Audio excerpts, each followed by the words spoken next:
Fakta terbaru kasus Aibda Robik, tembak siswa SMK di Semarang, Polda Jateng bilang tak terkait tawuran.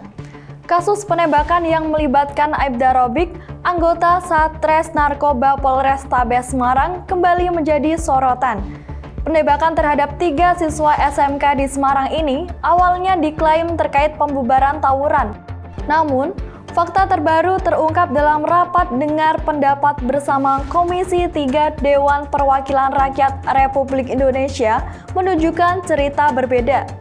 Kabid Propam Polda Jateng menegaskan bahwa insiden ini bukan bagian dari tugas pembubaran tawuran, melainkan karena persoalan pribadi. Salah satu korban berinisial GR tewas dengan luka tembak di pinggul. Publik pun mempertanyakan mengapa hingga kini Aibda Robik belum ditetapkan sebagai tersangka. Kabid Propam Polda Jateng, Kombes Aris Supriyono menjelaskan bahwa peristiwa penembakan terjadi pada 24 November 2024 pukul 00.22 waktu Indonesia Barat. Saat itu, Aibda Robik baru saja keluar dari kantor Polrestabes Semarang dan dalam perjalanan pulang. Dalam perjalanan, ia merasa jalannya dipepet oleh 3 pemotor, termasuk korban berinisial GR.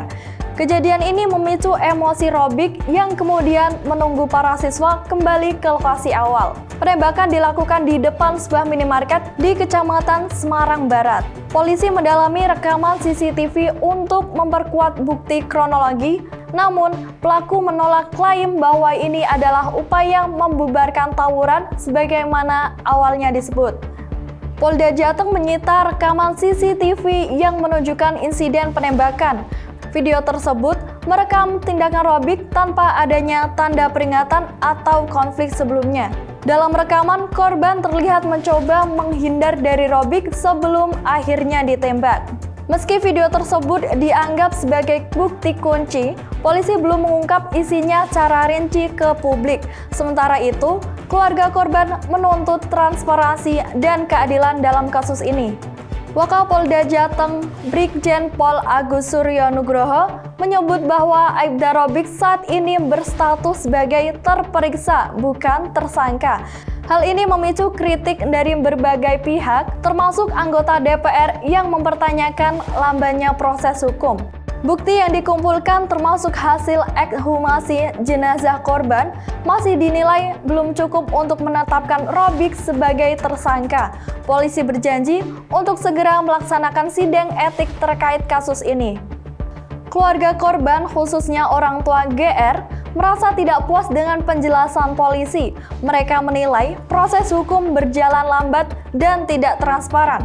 Sang ayah menyatakan kecurigaan bahwa masih ada peluru yang tertinggal di tubuh anaknya. Publik pun semakin mempertanyakan keadilan hukum dalam kasus ini, terutama mengingat Robik adalah anggota kepolisian aktif. Dukungan untuk keluarga korban terus mengalir di sosial media, menuntut agar kasus ini ditangani secara adil. Polda Jateng berkomitmen menyelesaikan kasus ini secepat mungkin, termasuk membawa pelaku ke sidang etik. Namun, pihak keluarga dan pengamat hukum menginginkan lebih dari sekadar sanksi etik. Mereka mendesak agar Robik segera ditetapkan sebagai tersangka.